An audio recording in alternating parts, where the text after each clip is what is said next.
जय हिंद साथियों, स्वागत है आप यूट्यूब चैनल पर। आशा करता हूँ आप सभी स्वस्थ होंगे और अपने एग्जाम की तैयारी अच्छी तरह से कर रहे होंगे। तो दोस्तों, आज मैं आपके लिए बेहद ही इंपॉर्टेंट टॉपिक लेकर आया हूँ, राष्ट्रीय शिक्षा नीति 2020 NEP 2020। दोस्तों, ये बेहद ही इंपॉर्टेंट है उन सभी एग्जामों के लिए जिनमें टीचिंग की वैकेंसी आती है दोस्तों, चाहे वो CTET हो, UP टेट हो, चाहे फिर सुपर टेट हो दोस्तों। इन तीनों ही एग्ज़ामों में आपके जो है NEP 2020 देखी जाएगी, और अदर एग्ज़ामों में भी दोस्तों ये पूछी जाती है कि NEP 2020 कब लागू हुई थी और कितनी अब तक आ चुकी हैं, ये सभी दोस्तों। तो दोस्तों, आइए अपनी वीडियो को हम शुरू करते हैं। तो दोस्तों, इससे पहले भी हम अपने यूट्यूब चैनल पर अपनी एक शॉर्ट्स डाल चुके हैं NEP 2020 की। तो उसमें कई लोगों का डाउट था कि NEP लागू करने वाला पहला स्टेट कर्नाटक है, तो आज हमने इसमें ये मेंशन किया है। तो दोस्तों, आइए इसको हम ब्रीफ में पढ़ते हैं। तो दोस्तों, NEP 2020 34 साल बाद आई थी, क्योंकि 1986 के बाद कोई भी NEP लागू नहीं हुई थी। तो ये 1986 के बाद ये हमारी थर्ड NEP थी, 34 साल बाद आई थी। और इसका दोस्तों GDP का जो है इसमें 6% हिस्सा लगेगा दोस्तों। और दोस्तों, इसका सेकंड पॉइंट आपको दे रखा है कि 29 जुलाई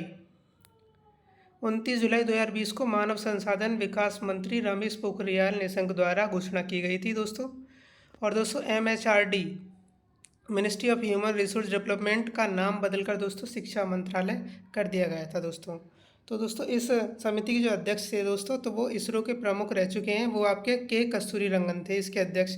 जब ये समिति बनी थी दोस्तों, तो उनके अध्यक्ष कौन थे? इसरो के प्रमुख कस्तूरी रंगन।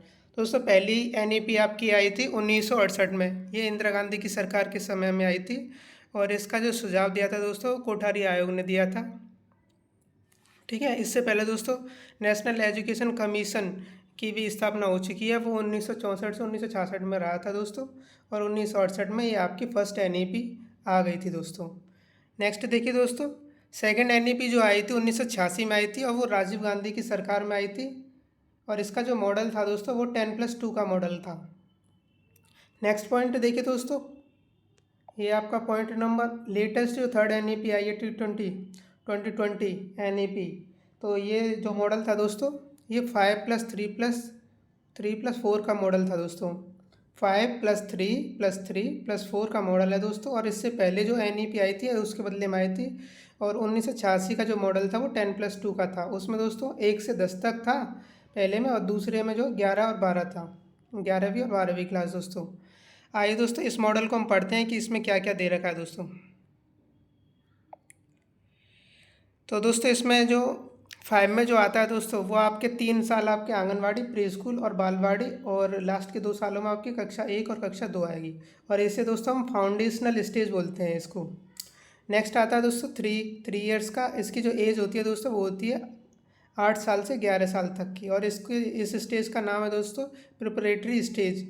इसमें कक्षा 3 से 5 तक की कक्षाओं की क्लासेस लगती हैं दोस्तों।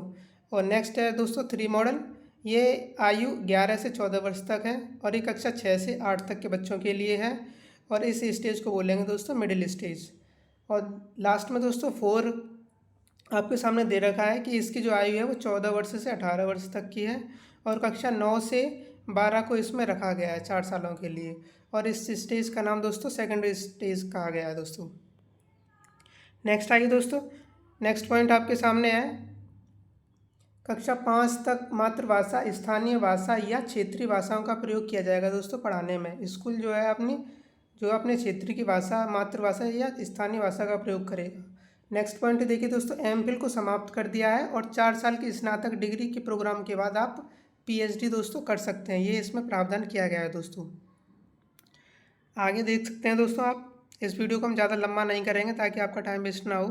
तो इसमें आप देख लीजिए कि UGC, AICTE, NCTE को हटाकर higher education commission of India का निर्माण किया जाएगा दोस्तों।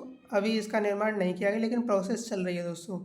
नेक्स्ट पॉइंट देखिए दोस्तों, NEP 2020 का जो केंद्र बिंदु है दोस्तों, वो है आपका बहुविषयकता और समग्र शिक्षा। ये इसके केंद्र बिंदु है दोस्तों, समग्र शिक्षा, इंक्लूसिव एजुकेशन और मल्टी सब्जेक्टिव दोस्तों। नेक्स्ट पॉइंट की तरफ आते हैं दोस्तों। NEP 2020 के अनुसार UG 3 या 4 साल की हो सकती है दोस्तों, जिसमें मल्टीपल एग्जिट ऑप्शन है। इस अवधि के भीतर आप प्रयुक्त प्रमाणन होंगे दोस्तों। जैसे 1 साल के बाद अगर आप अपनी डिग्री को छोड़ते हैं तो उसे आपको सर्टिफिकेट मिलेगा। अगर आप कोई कोर्स 2 साल तक करते हैं तो उसमें आपको डिप्लोमा मिलेगा दोस्तों। नेक्स्ट देखिए दोस्तों, तो इसमें क्या है दोस्तों, अगर 1 साल आप कोई भी कोर्स करते हैं तो उसका सर्टिफिकेट मिलेगा। अगर 2 साल तक आप उस कोर्स में रहते हैं तो उसको आपका डिप्लोमा मिलेगा। और अगर आप 3 साल तक उस कोर्स में रहते हैं तो आपको बैचलर डिग्री मिलेगी। और 4 साल में दोस्तों आप रिसर्च के साथ अगर करेंगे तो वो आपकी बैचलर डिग्री कहलाएगी दोस्तों, रिसर्च के साथ में। तो उसके बाद में आप सीधे पीएचडी कर सकते हैं दोस्तों। 4 साल की रिसर्च के बाद में आप सीधे पीएचडी डिग्री में एडमिशन ले सकते हैं, पीएचडी आप कर सकते हैं। तो दोस्तों इस क्वेश्चनों पर बहुत से स्टूडेंट को बात था कि एनईपी 2020 लागू करने वाला पहला राज्य है। मैंने लास्ट वाली वीडियो में कुछ और बताया था, लेकिन आप देख लीजिए कि पहला स्टेट जो है वो आपका कर्नाटक है और दूसरा जो स्टेट है दोस्तों वो है आपका मध्य प्रदेश। अभी तो कई में लागू हो चुका है, लेकिन ये दोनों ही इंपॉर्टेंट स्टेट हैं और यही आपको पूछे जाएंगे एग्जाम में, पहला कर्नाटक और दूसरा एमपी। तो दोस्तों नेशनल एजुकेशन पॉलिसी की ये वीडियो बहुत ही इंपॉर्टेंट थी और जो आपके आने वाले एग्जामों की दृष्टि से महत्वपूर्ण साबित होने वाली है। तो इसे बार बार रिवाइज करके जाना दोस्तों। तो दोस्तों मैं अपनी वीडियो को यहीं विराम देता हूँ। अगर आपको हमारी वीडियो पसंद आई हो तो वीडियो को लाइक करें। अगर आप हमारे चैनल पर पहली बार विजिट कर रहे हैं तो चैनल को सब्सक्राइब जरूर करें। और अगर आपको इन्फॉर्मेशन अच्छी लगी हो तो दोस्तों अपने दोस्तों के साथ भी इसे शेयर ज़रूर करें। जय हिंद, जय भारत, थैंक यू।